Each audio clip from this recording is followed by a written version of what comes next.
আসসালামু আলাইকুম। আপনাদের মেমোরি ম্যানেজমেন্টের এটা হচ্ছে ১ম ক্লাস রিক্যাপ। তো ১ম ক্লাসে আমরা হচ্ছে মেমোরির যে ডিফারেন্ট টাইপ অফ স্টোরেজ আছে, সেই স্টোরেজ গুলার হচ্ছে কোনটার কি টাইপের কাজ, সেই রিলেটেড কিছু ডিসকাশন করেছিলাম।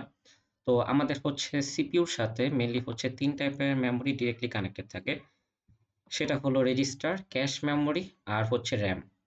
তো আমাদের সিপিইউ হচ্ছে খুবই ফাস্ট একটা ডিভাইস, যেটা হচ্ছে প্রতি সেকেন্ডে হচ্ছে অনেক বেশি পরিমাণে ফাস্ট কাজ করতে পারে।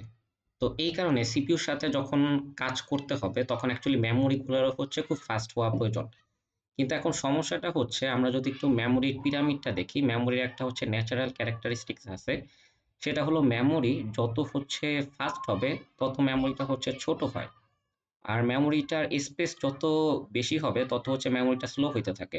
তো এই পিরামিডের আমরা নিচ থেকে উপরের দিকে গেলে হচ্ছে মেমোরিগুলার স্পেস কমতে থাকে আর স্পিড বাড়তে থাকে, একই সাথে কস্টও বাড়তে থাকে। আর যদি উপর থেকে নিচের দিকে আসি তাইলে হচ্ছে স্টোরেজ বাড়তে থাকে কিন্তু স্পিড আর কস্টটা হচ্ছে কমতে থাকে। তো এটার কারণ হিসেবে আমরা এরকম চিন্তা করতে পারি যে একটা ছোট জায়গা থেকে আমাদের যদি কাউকে খুঁজে আনা লাগে, সেটা আমরা খুব তাড়াতাড়ি করে ফেলতে পারবো। কিন্তু যদি একটা বড় জায়গা যেমন একটা ক্লাসরুমে ৬০ জনের মধ্যে থেকে যদি একজনকে খুঁজতে হয়, বা একটা ইউনিভার্সিটি থেকে যদি একজনকে খুঁজে আনতে হয়, তাহলে সেটা হচ্ছে প্রচুর পরিমাণে টাইম লাগবে। তো ঐরকমই হচ্ছে আমার মেমোরির সাইজ যত বড় হইতে থাকবে, তত হচ্ছে আমার ডেটা সেখান থেকে নিয়ে আসা বা ডেটা প্রসেস করা সেইটাতে অনেক টাইম কনজিউমিং হবে। অ্যাজ এ রেজাল্ট হচ্ছে আমার স্পিড কমে যাবে।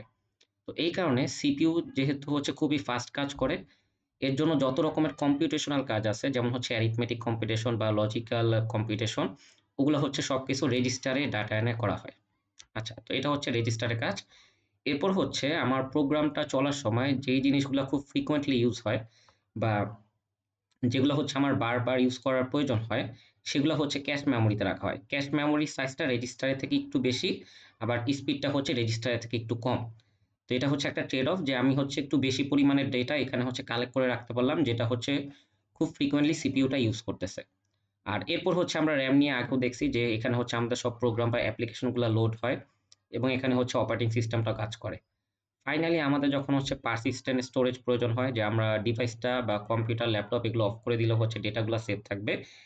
যেখানে হচ্ছে আমরা হার্ড ডিস্ক ড্রাইভটা ইউজ করি।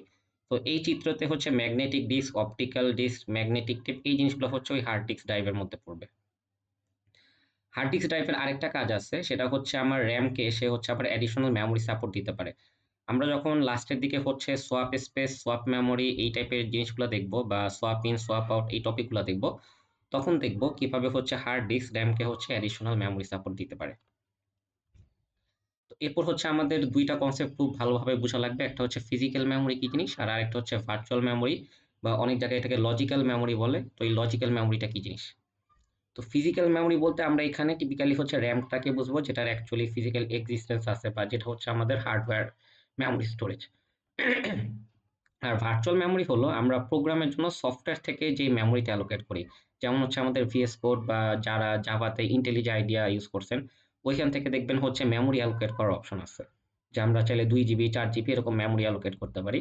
তো ওই জিনিসটাকে আমরা হচ্ছে সফটওয়্যার থেকে অ্যালোকেট করতেছি। এইটাকে হচ্ছে আমরা ভার্চুয়াল মেমোরি বলতেছি। তো এই ভার্চুয়াল মেমোরিটার হচ্ছে ফিজিক্যাল এক্সিস্টেন্স আসে না যতক্ষণ পর্যন্ত এই প্রোগ্রামটা ফিজিক্যালি আমরা লোড করতেছি কোথাও। তার আগ পর্যন্ত এটার কোনো হচ্ছে ফিজিক্যাল এক্সিস্টেন্স নাই। ঠিক আছে? এটার এক্সিস্টেন্স শুধুমাত্র ভার্চুয়ালি আছে। আচ্ছা, এরপর হচ্ছে দেখেন 2nd পয়েন্টটা ভার্চুয়াল মেমোরি। যে ভার্চুয়াল মেমোরিটা হচ্ছে আমার ফিজিক্যাল মেমোরি থেকে বড় হইতে পারে, আবার ফিজিক্যাল মেমোরি থেকে হচ্ছে ছোট হইতে পারে। সো এটা নিয়ে হচ্ছে কোনো রেস্ট্রিকশন নাই। আর ফিজিক্যাল মেমোরির ক্ষেত্রে যদি হচ্ছে ফিজিক্যাল মেমোরিটা ভার্চুয়াল মেমোরি থেকে বড় হয়ে যায় তাহলে কোনো সমস্যা নেই। বাট যদি হচ্ছে সেটা ছোট হয়, তখন অ্যাডিশনাল সাপোর্ট হচ্ছে হার্ড ডিস্ক থেকে আনা যায়। এটা হচ্ছে আমরা আরো কয়েক ক্লাস সামনে যেয়ে দেখব।